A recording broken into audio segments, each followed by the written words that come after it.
Barakatah Yahweh, Barakatah Yahabushai, Bahasham, Rakahakwadash, Barakatum.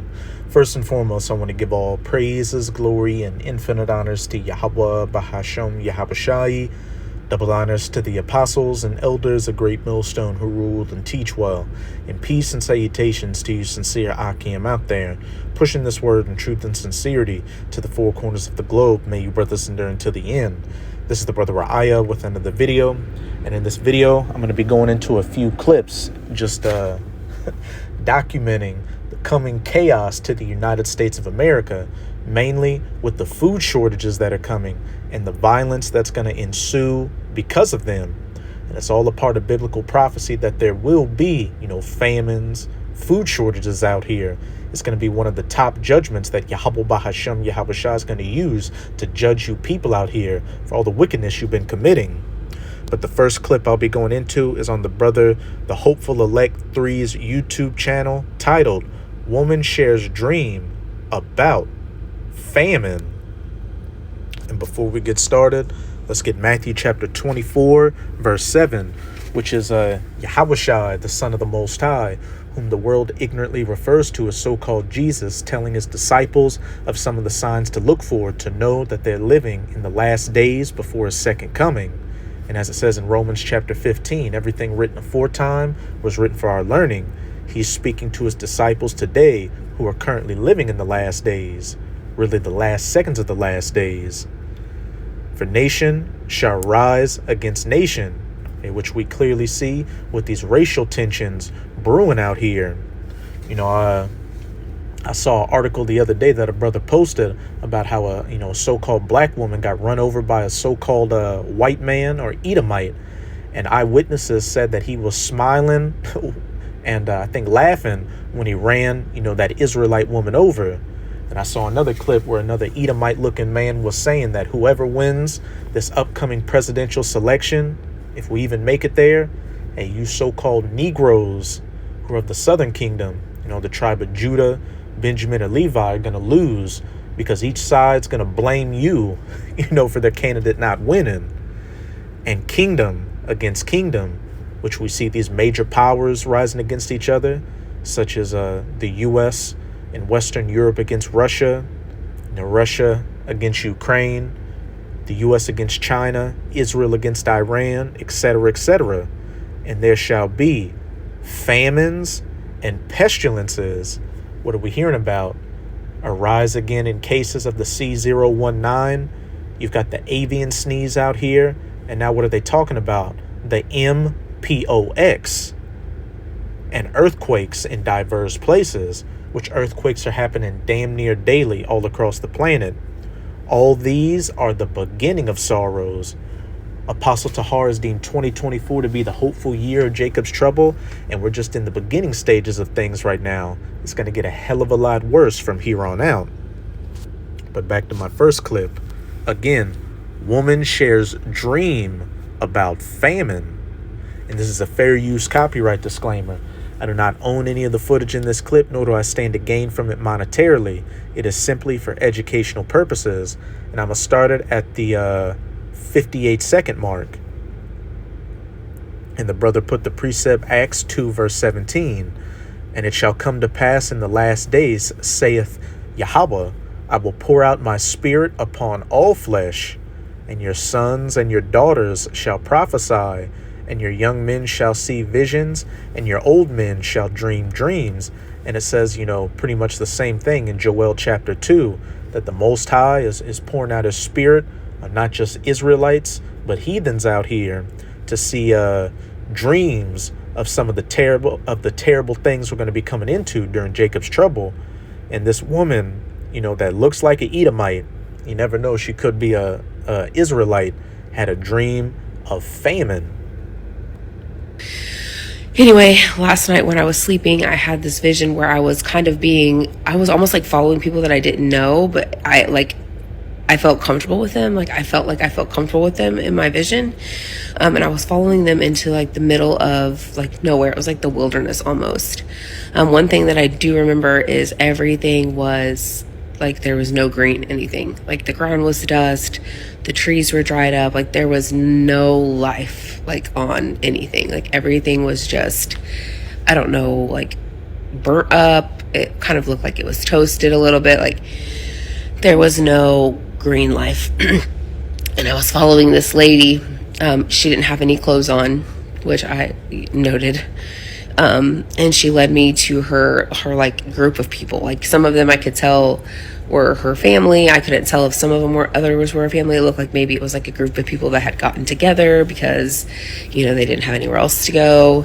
Anyway, they were all out together in this wilderness, and they were around like a fire, and they were sitting there. And the one thing that I did notice was they all seemed like they were sucked of energy, and some of them had clothes on, some of them didn't have clothes on. The ones that did have clothes on were really like torn up and ratty. They didn't have much. They had very little with them, like personal belongings. And they told me to come sit, and so I came and sat with them. I had somebody else with me. I don't know who it was, but it was somebody who was traveling with me.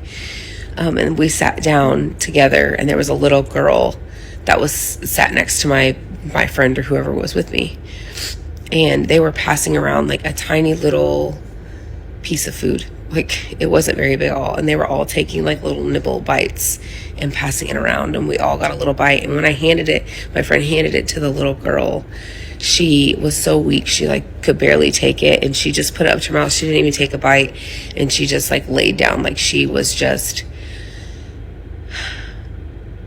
I don't know how to explain. Just she wanted to just die. Like you could just tell like she wanted to just die. And so I knew. And real quick, I wasn't even gonna get this precept, but it just came on the spirit as she just said, you know, that little girl looked like she was ready to die. But where's it at? Here it is. This is Lamentations 4 verse 9. They that be slain with the sword are better than they that be slain with hunger. And you know, while, you know, it's pretty painful, I would imagine, you know, to get put to death out here in the multitude of ways, one of the worst ways is to starve to death, because that's a slow, painful death. You know, that hunger starts kicking in, that thirst starts kicking in, your body starts cannibalizing itself, and your functions, you know, turn off. It's a terrible way to go.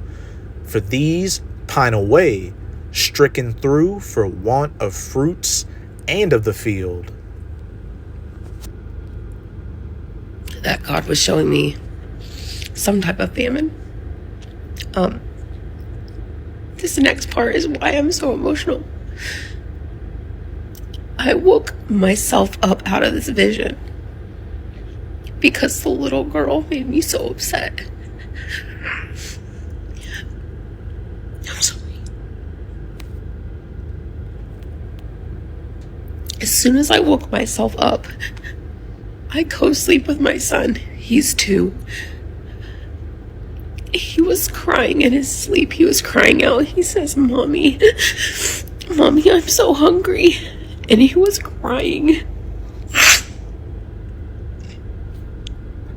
And for, you know, the Lord to do that just, you know, in the spirit sealed that dream she had for me. I mean, she has a dream with a little child in it, you know, starving to death, waiting to die. And then when she wakes up, her 2-year-old son says, Mommy, I'm hungry.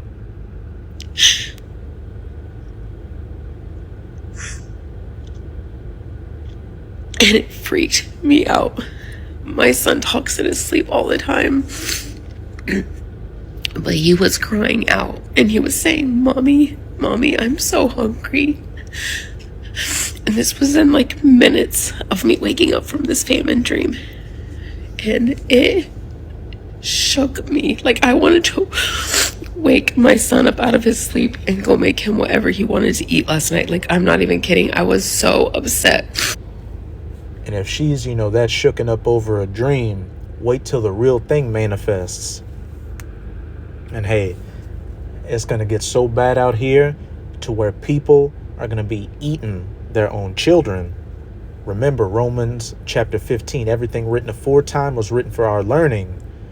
You know, during 70 AD, the Israelites resorted to cannibalism due to the siege from the Romans.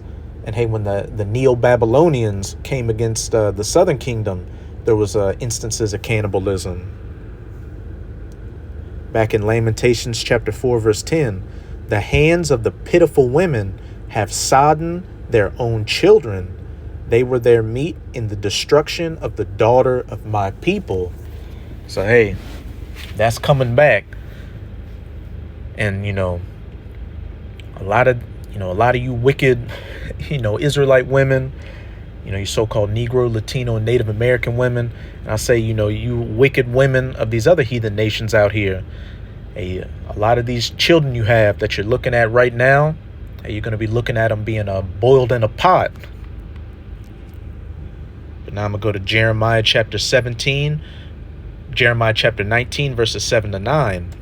These things happened in the past. Again, with this case with the Neo-Babylonian Empire, it's going to happen again with the modern day Babylonian Empire, Babylon the Great, the United States of America, which, as we just saw from that woman in that clip, she had dreams of famine, starvation, people ready to die instead of dealing with that hunger. And I will make void the counsel of Judah and Jerusalem in this place, and I will cause them to fall by the sword of their enemies. That enemy coming in like a great flood. When you read Ezekiel chapter 21, it talks about that great sword being given into the hand of the slayer against my people. And that slayer is speaking of the wicked, whom is the sword of the Most High, as pursuant to Psalm 17, verse 13. These Edomites, or so-called white people, the border of wickedness in Malachi 1, verse 4. The Most High is getting ready to rouse that devil up in that ancient, hateful spirit to come against you, Jakes.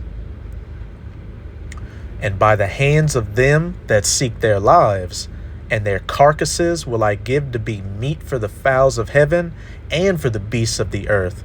So many people dying of the sword, dying of starvation out here, that if they don't eat, these animals out here are going to be eating good. And I will make this city desolate and an hissing.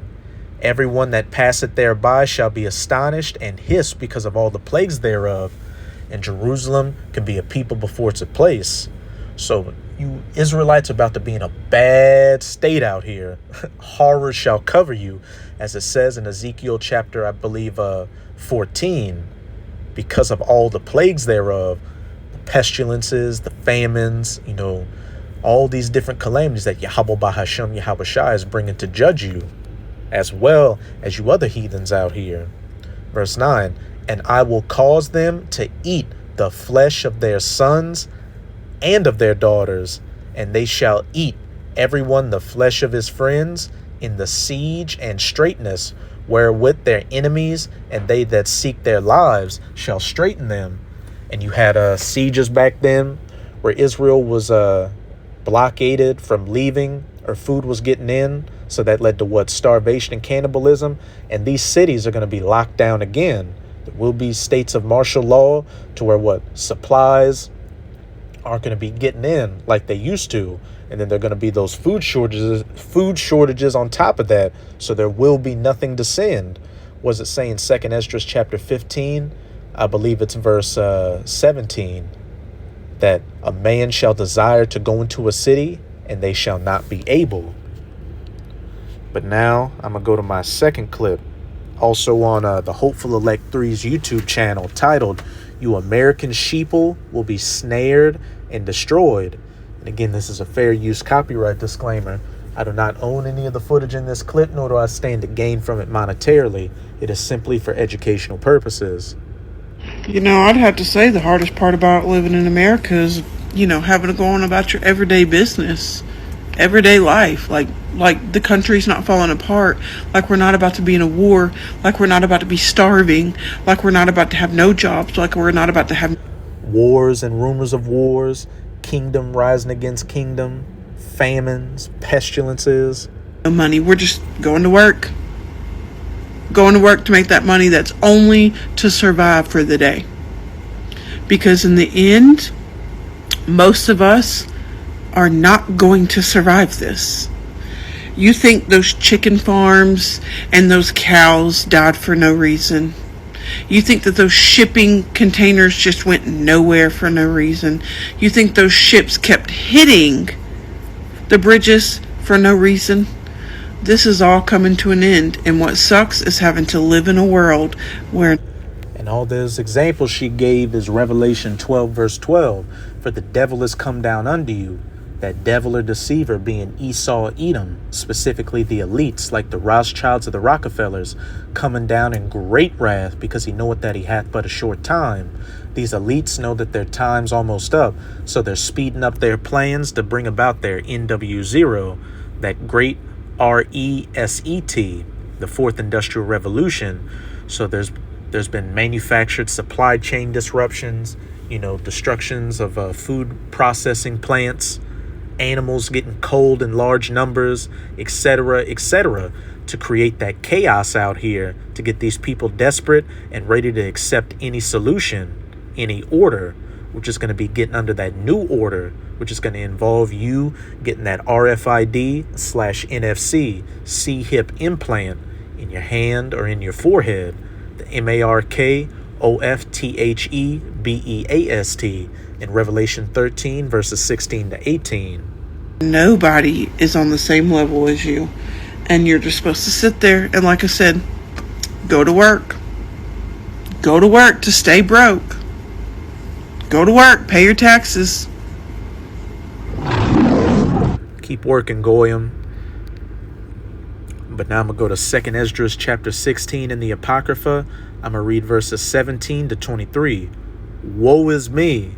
Woe is me! Who will deliver me in those days? The beginning of sorrows and great mournings, the beginning of famine and great death. And what did that Edomite lady just say? Hey, a lot of us aren't going to make it through this. And she damn sure right on that.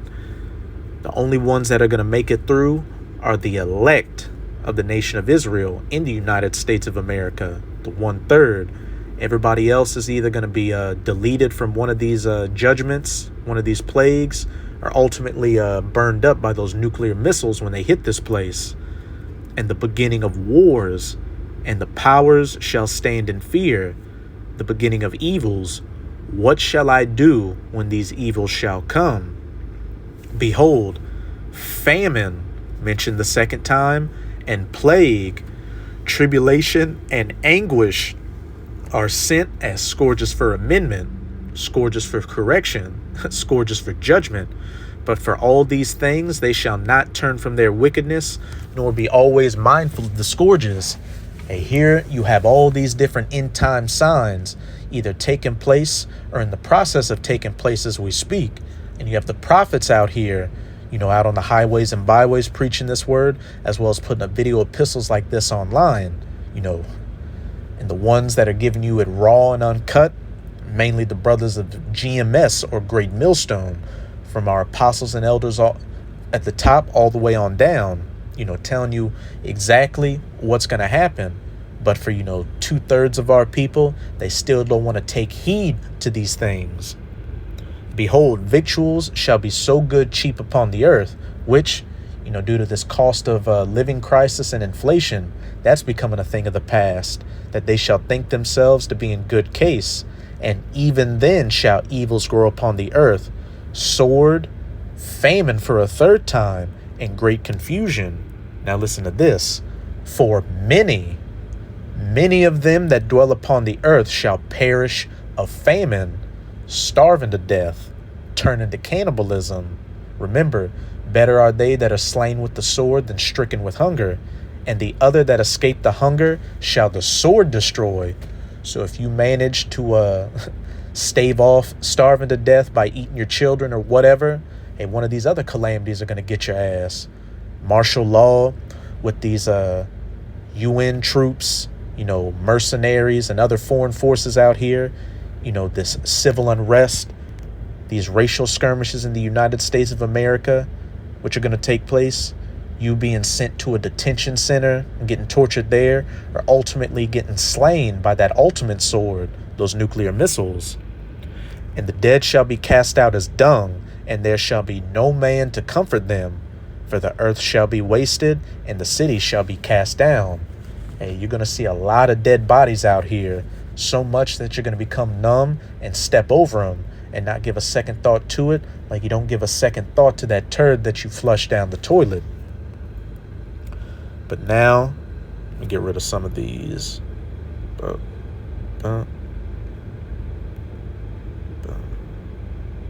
going to go to my last clip on Lena Petrova's YouTube channel titled Food Shortages and High Inflation, Price Control Proposal by Kamala Harris Explained. And I'm going to start it at the 5-minute and 35-second mark. And this is a fair use copyright disclaimer.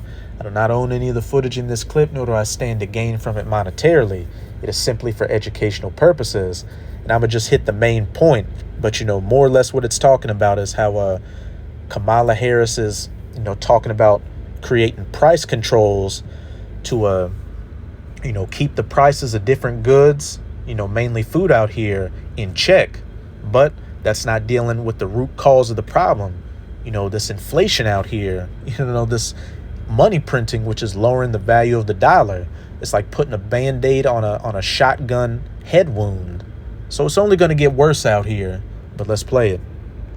On the one hand, such an announcement is inherently a passive way to admit that under the Biden-Harris administration, grocery prices have surged north of 21%.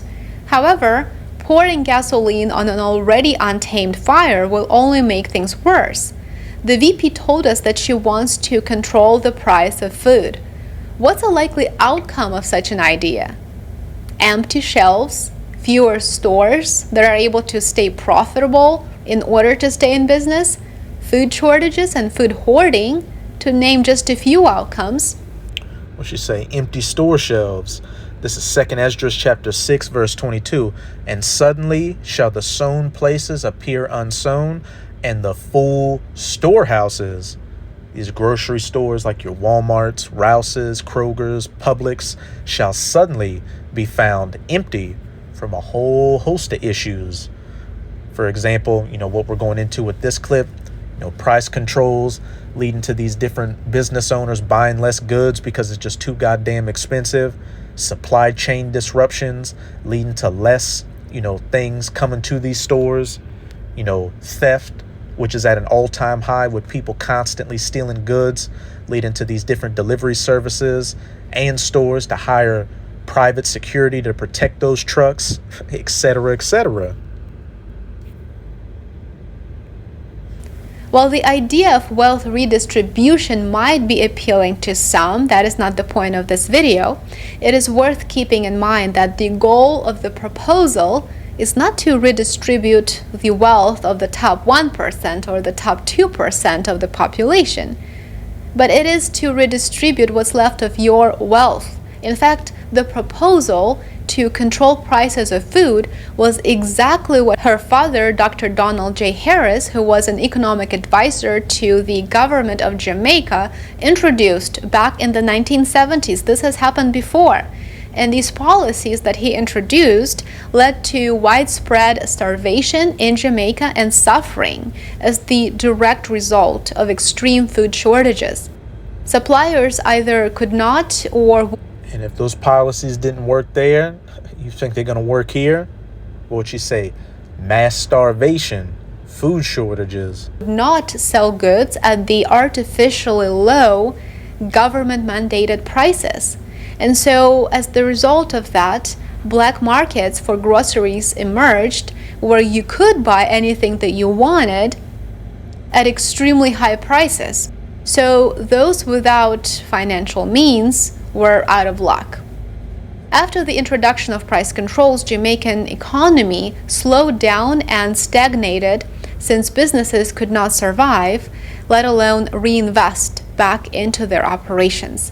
Even the American mainstream media could not handle this proposal. Let's look at the headlines. Let's start with the Washington Post. This is quite shocking actually for them. The opinion article is titled, "When your opponent calls you communist, maybe don't propose price controls."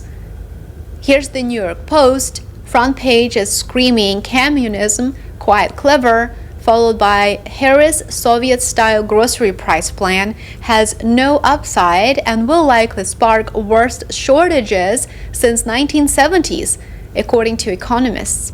And I'll say this, you know, whoever gets selected, whether it's knee pads Harris or Donald Duck, it doesn't matter, because that's the key word. They're selected by the elites, and the same exact thing is going to happen regardless. But ultimately, it's biblical prophecy for these things to come to pass. Here's CNN. Harris' plan to stop price gouging could create more problems than it solves. It didn't take long for small business owners in the United States to respond to the proposal to introduce price controls. Here are several videos that, in my personal opinion, really put things in perspective. Take a look. Hi, my name is Ishan Khan. My name is Carlos Collado from Pinefield Supermarket. I live in Staten Island, and over 24 years, I own a retail grocery store in Brooklyn. And during this 24 years, I never saw the cost of grocery, bread, butter, cookie, milk going up during the administration of Biden and Harris. See those shelves back there? We're trying to keep less inventory because it's expensive after the inflation under your vice president. Suddenly shall the full storehouses be found empty. Now I go through the store. Yes, we have to have merchandise here for our customers. But if you only knew how this works, and I invite you to come down, we can have you help us enter the invoices into QuickBooks, since you claim that we are price gouging. So, for example, I'll give you an example. You see this Oreo cookie? Listen to this. I love Oreo cookie. I used to sell it for, my cost used to be $1.50. I used to sell it for $2.99. Right now, this cookie, I'm selling it for $7. What? From $1.50 to $2.99 to $7. God damn. You already know. If you know, you know. This is Revelation chapter 6. I'm going to start at verse 5. You know, this is dealing with the so-called 4 horsemen of the apocalypse, which are just different situations that would be taking place during the last days. It's dealing with that black horse. And when he had opened the 3rd seal, I heard the 3rd beast say, "Come and see." And I beheld, and lo, a black horse, and he that sat on him had a pair of balances in his hand. And I heard a voice in the midst of the 4 beasts say, "A measure of wheat for a penny, and 3 measures of barley for a penny. And see thou hurt not the oil and the wine." Now let's go to that word penny in the Strong's, which is G1220, denarion. And in the outline of biblical usage, it says a Roman silver coin in New Testament times. It took its name from it being equal to 10 asses, which was another Roman coin, originally made of bronze and then later copper. Why? What does that sound like? Currency devaluation, just as you're seeing the US dollar being devalued as we speak, and America is Rome all over again. A number after 217 BC, I'll skip that. It was the principal silver coin of the Roman Empire, just as the US dollar is the principal form of currency right now. From the parable of the laborers in the vineyard, it would seem that a denarius was then the ordinary pay for a day's wages. And in the ancient world, and especially in the laws and the scriptures, a man was paid the very same day that he worked. It isn't like this wicked system now where most people are paid every 2 weeks. So pretty much what is this saying? You know, your entire paycheck just to buy a few amount of goods. And when you're spending $7 for Oreos, hey, that's not looking good. A measure of wheat for a penny and 3 measures of barley. Pack of Oreos for a penny. Why? Because my cost is for over $4. And look, I have only 2 pieces. I used to order cases and cases because the cost of groceries is so much high. I can't afford it. Hey, again, measure of wheat for a penny and 3 measures of barley for a penny. Even these suppliers that buy these things and their money's not going long because things are rising in price. so they can only buy so much. Can come down. Come on, we'll show you. Here. Okay? You see those little price tags there? And signs? Okay, those we try to keep as minimal as possible. I can show you an item where just yesterday it had gone up, and if we were to use our industry standard price system, it would have to have gone up about 25, 30, or 40 cents, and we decided to just increase it 15 cents. Let me know what you think about the idea to control price. Stay with that clip. But hey, nothing but lamentations, mourning, and woe is coming. And what do you think is going to happen when you got a combination of emptier and emptier store shelves and rising prices to where people, can't afford to, pay for food and pay for rent at the same time, or there's no food to get at these grocery stores? You're going to see a lot more home invasions. And it's not going to be like now where it's just over bullshit, TVs, wallets, jewelry. It's going to be straight survival because people's stomachs are going to be touching their backs, and they're going to be watching their children's stomachs touch their backs. This is 2 Esdras 15, verse 19. A man shall have no pity upon his neighbor, but shall destroy their houses with the sword. And the modern day sword, especially in the U.S., is that gun. And spoil their goods because of the lack of bread, food shortages, famines, and for great tribulation. All these other calamities of Jacob's trouble that are going to be taking place. And remember what it said in 2 Esdras chapter 16. For many of them that dwell upon the earth shall perish of famine, and the other that survive the famine shall the sword destroy. And what did it also say? Woe is me, who will deliver me in those days? Hey, well, to you sincere brothers and sisters out there, just keep doing what you're doing right now, doing your best to serve Yahweh Bahashem Yahweh Shai to the best of your ability, because, as it says in Isaiah chapter 59, verse 19, when the enemy shall come in like a flood, the Most High is going to set up that standard for us.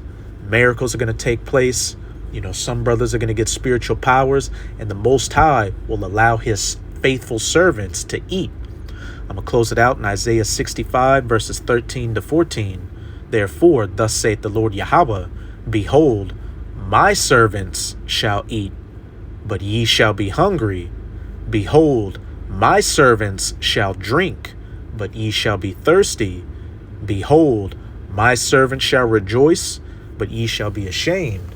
And the elect, they're going to be eating and drinking and rejoicing that the Most High got them out of these terrible situations. But as for 2/3 of you Israelites that refuse to take heed to the words of Yahweh Bahashem Yahweh Shai through the prophets, or refuse to, acknowledge these signs, you're going to be the ones thirsting and starving and lamenting and ashamed. Behold, my servants shall sing for joy of heart, but ye shall cry for sorrow of heart, and howl for vexation of spirit. Hey, as it says in 2 Esdras chapter 9, and these shall know it after death by pain. So that's it with this video. With this video, I hope you sincere Akim and Akwath were edified. Just keep strong. We are almost out of this final wicked captivity of the heathen nations, chiefly of the Edomites.